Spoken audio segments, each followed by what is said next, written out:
आज सुनिए हिंदी और उर्दू की प्रख्यात कथाकार इस्मत चुगताई जी की लिखी हुई कहानी छुई मुई। तो शुरू करते हैं कहानी छुई मुई।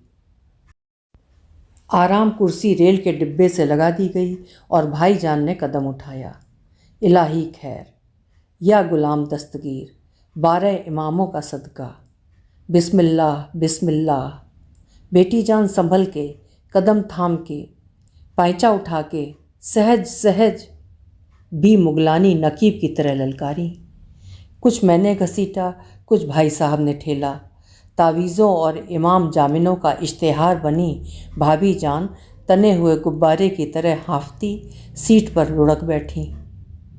पाक परवरदिगार तेरा शुक्र, बी मुगलानी के मुंह से और हमारे दिलों से निकला।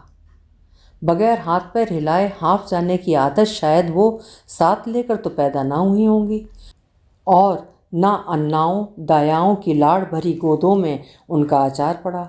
फिर भी औसत दर्जे की खूबसूरत दुबली पतली लड़की चंद ही साल में फफोले की तरह नाजुक बन गई। बात यह हुई कि सीधी माँ के कूल्हे से तोड़ भाईजान के पलंग की जीनत बना दी गई, और वहाँ एक शगुफ्ता फूल की तरह पड़े महकने के सिवा उन पर ज़िंदगी का और कोई भार न पड़ा। बी मुगलानी शादी के दिन से उन्हें पालने पोसने पर मुकर्रर कर दी गई। सुबह सवेरे, यानी जब बड़े लोगों की सुबह होती है, सब लफ्ज़ी में मुंह धुलाकर वहीं मसहरी पर जोड़ा बदल कर चोटी कंघी सोला सिंगार करके भरपूर दिल्ली के नाश्ते का ख्वान सामने चुन लिया जाता, जिसे साफ करके मेरी फूले फूले कल्लों वाली भाभी हथेली पर ठुड्डी रखे बैठी मुस्कुराया करती। लेकिन ये मुस्कुराहटें शादी के दूसरे ही साल फीकी पड़ गईं और उनका सिलसिला हर वक्त थूकने और कै करने में गुजरने लगा। महकते हुए फूलों में लदी महापारा के बजाय इस रोग में मुब्तला बीबी को पाकर भाईजान भी बिदकने लगे।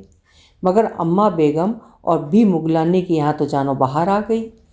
पहले महीने से ही गदीले पोतड़े इस जोरों शोर से सिले जाने लगे, जानो कल ही परसों में जचकी होने वाली है। मारे तावीज़ों के जिस्म पर तिल धरने की जगह न रही। आए दिन के टोने टुटके दम बुलाने लगे। वैसे भी भाभी जान को चलने फिरने से दुश्मनी थी, अब तो बस करवट भी लें तो मुगलानी बी अल्लाह बिस्मिल्लाह के जीजी कारों से घर सर पर उठा लेती, और बस दिन भर वो कच्चे घड़े की तरह सैद कर रखी जाती। सुबह शाम पीर फकीर दम दुरूह करने और फूंके मारने आते।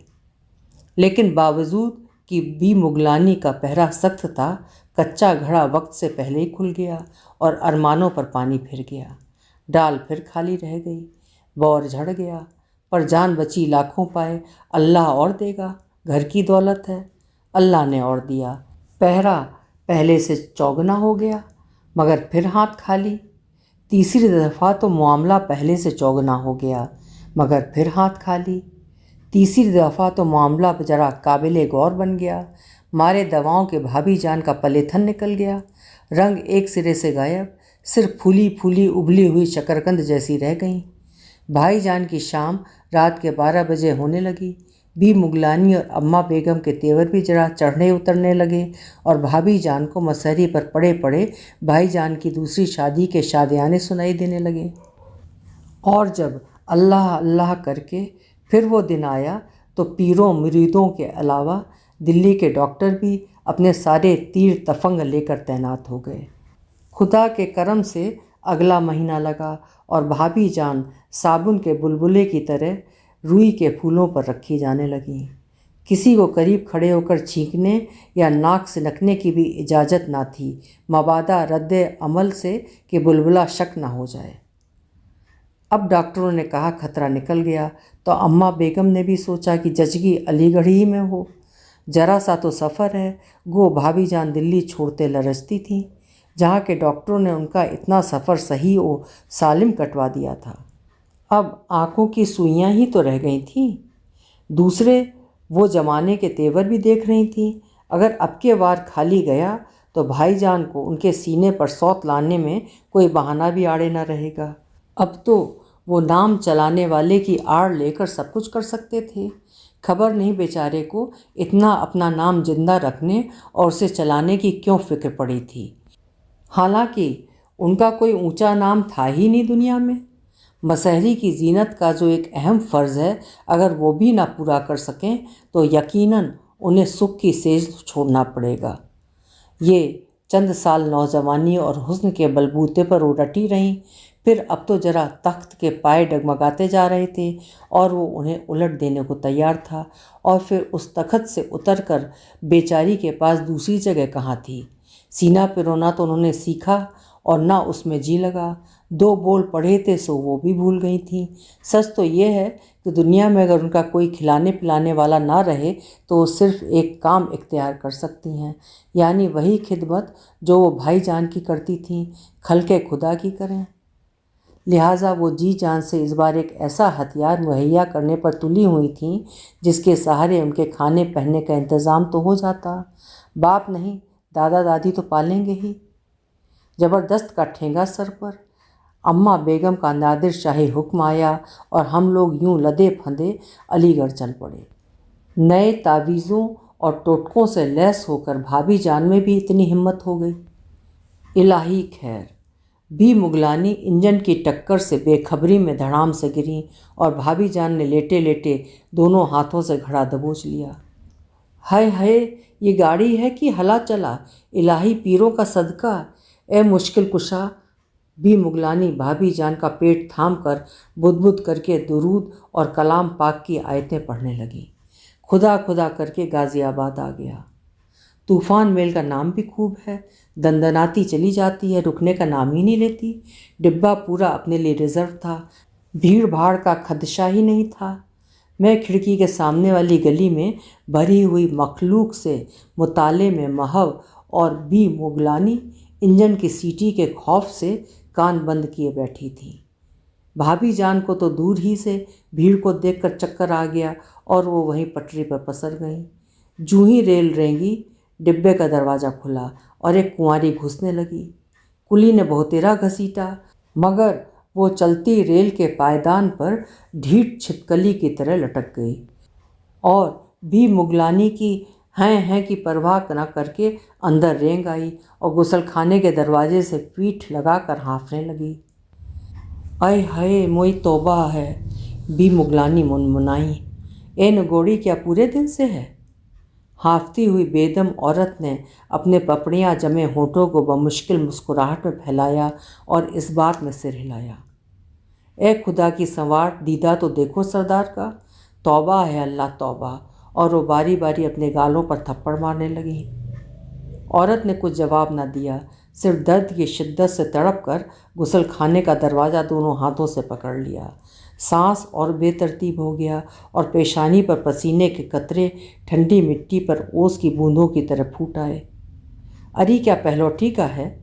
बी मुगलानी ने उसके अल्हड़पन से खौफजदा होकर कहा और इस बार कर्ब का ऐसा हमला पड़ा कि वो जवाब ही न दे सकी। उसके चेहरे की सारी रगें खिंचने लगीं, लंबे लंबे आंसू उसकी उबली हुई आंखों से फूट निकले। बी मुगलानी हाय हाय ओई हाय करती रहीं और वो दर्द की लहर को घूंटती रही। मैं बिसूर रही थी और भाभी जान सिसकियाँ ले रही थी। अय हये बी कुंवारी, क्या मज़े से बैठी देख रही हो?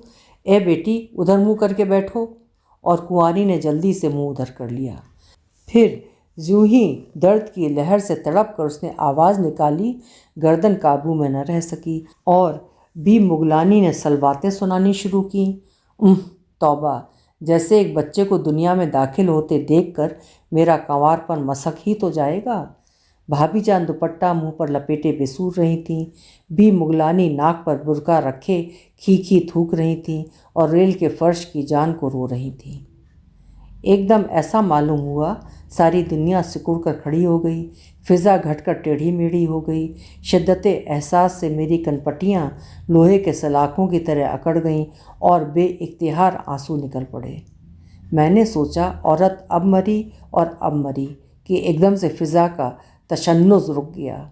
बी मुगलानी का नाक का बुरका फिसल पड़ा और बिल्कुल भाभी जान की सलीम शाही जूतियों के पास लाल लाल गोश्त की बोटी आन पड़ी।